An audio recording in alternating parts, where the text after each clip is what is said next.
America high drama ఎట్లుంటుందంటే, తాలిబాన్లను పుట్టించింది పాకిస్తాను, దానికి ప్రోత్సహించింది, డబ్బులిచ్చింది అమెరికా.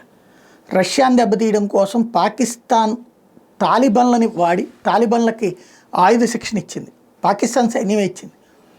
దాంతో పెట్టరేగిపోయి రష్యా మీద దాడులు చేస్తే ఆ రష్యా తట్టుకోలేక ఆఫ్ఘనిస్తాన్ మీద దాడి చేసి యుఎస్ఎస్ఆర్ కాస్త రష్యా కింద మిగిలిపోవడానికి కారణమయ్యే స్థాయిలో ఆర్థిక చిక్కులు పడినటువంటి సందర్భం. అందుకనినే అమెరికాకి పాకిస్తాన్ అంటే ప్రేమ. అయితే ఆ తర్వాతన ఆ ఇష్యూ క్లోజ్ అయిపోయాక ఇక అమెరికా ఊరుకుందా? లేదు. తర్వాతన మొన్న మధ్యం జరిగినటువంటి పరిణామాల తర్వాత ఏది బిన్ లాడెన్ని మర్డర్ చేసి బిన్ లాడెన్ని లేపేసేటటువంటి సందర్భంలో ఆఫ్ఘనిస్తాన్ని తమ గుప్పెట పెట్టుకునేటటువంటి క్రమంలో పాకిస్తాన్ చేతన అంటే తను పుట్టించిన తీవ్రవాదులను అంతం చేసే బాధ్యత తనకే అప్పచెప్పింది పాకిస్తాన్.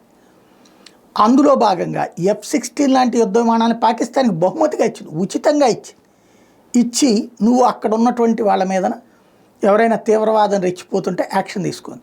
ఏ తీవ్రవాదాన్ని తను పుట్టించిందో అదే తీవ్రవాద అంతానికి F-16 లాంటి యుద్ధ విమానాన్ని బహుమతిగా తీసుకుంది పాకిస్తాన్. ఇదంతా ఇప్పుడు ఎందుకు చెప్పాల్సి వస్తుందంటే, వాటి మెయింటెనెన్స్ కోసం ఏడాదికి ఇంతని అమెరికా డబ్బులు ఇచ్చేది.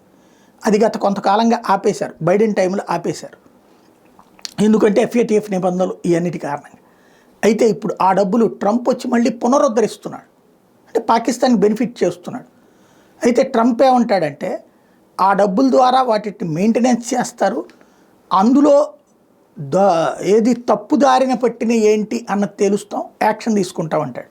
చేతికి డబ్బులు ఇచ్చి నువ్వు ముందుకు పోరా అని చెప్పి అబ్బాయి వాడు కనుక ముందుకెళ్తే నేను చూస్తూ ఊరుకోను అంటే ఎట్లా ఉంటుందో అట్లా ఉంటుంది ఇక్కడ.